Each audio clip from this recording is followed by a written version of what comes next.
ಬೆಂಗಳೂರಿನಲ್ಲಿ ಈ ರೋಡ್ ರೇಜ್ ಪ್ರಕರಣಗಳು ಪ್ರತಿನಿತ್ಯ ನಡೀತಾ ಇದೆ. ಇದನ್ನು ಕಂಟ್ರೋಲ್ ಮಾಡೋದಕ್ಕೆ ಪೊಲೀಸರು ಏನೇ ಸರ್ಕಸ್ ಮಾಡಿದ್ರೂ ಕೂಡ ಆಗ್ತಾ ಇಲ್ಲ. ಬೈಕನ್ನು ಡ್ಯಾಮೇಜ್ ಮಾಡಿದ್ದೀರಾ ಅಂತ ಕಾರಿಗೆ ಅಡ್ಡ ನಿಂತಿದ್ದಾನೆ ಯುವಕನೊಬ್ಬ. ನೋಡ್ತಾ ಇದ್ದೀರಾ, ಕೈಯಿಂದ ಕಾರ್ನ ಗ್ಲಾಸ್ಗೆ ಗುದ್ದಿ ಅವಾಚ್ಯ ಶಬ್ದಗಳಿಂದ ನಿಂದಿಸಿ ಹೈ ಡ್ರಾಮಾ ಮಾಡಿದ್ದಾನೆ ಇಲ್ಲೊಬ್ಬ ವ್ಯಕ್ತಿ.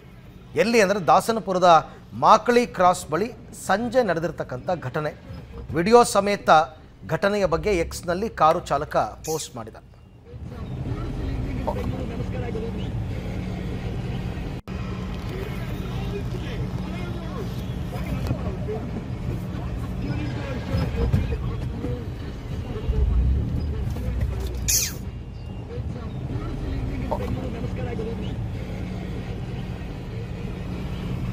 क्या करें?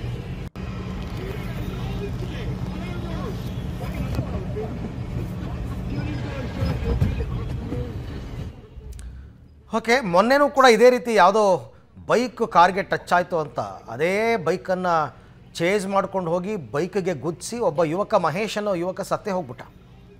ಈ ರೋಡ್ ರೇಜ್ಗಳು ಪ್ರತಿದಿನ ವರದಿ ಆಗ್ತಾ ಇದೆ. ಬಟ್ ಇಂಥವ್ರ ವಿರುದ್ಧ ಇದೆಯಲ್ಲ, ಕಂಪ್ಲೇಂಟ್ ಏನಾದ್ರು ಆದರೆ ಮಾತ್ರ ಇನ್ನು ಮತ್ತೆ ಇವರು ರಸ್ತೆಗೆ ವೆಹಿಕಲ್ ತರಲೇಬಾರ್ದು, ಆ ಥರ ಶಿಕ್ಷೆ ಇದೆ. ಕಡಿವಾಣ ಹಾಕೋ ಪ್ರಯತ್ನಗಳು ನಡೀತಾ ಇದೆ. ಇದಕ್ಕೆ ಎಷ್ಟರ ಮಟ್ಟಿಗೆ ಕಂಟ್ರೋಲಿಗೆ ಬರುತ್ತಿದ್ದು ಅಂತ ನೋಡೋಣ.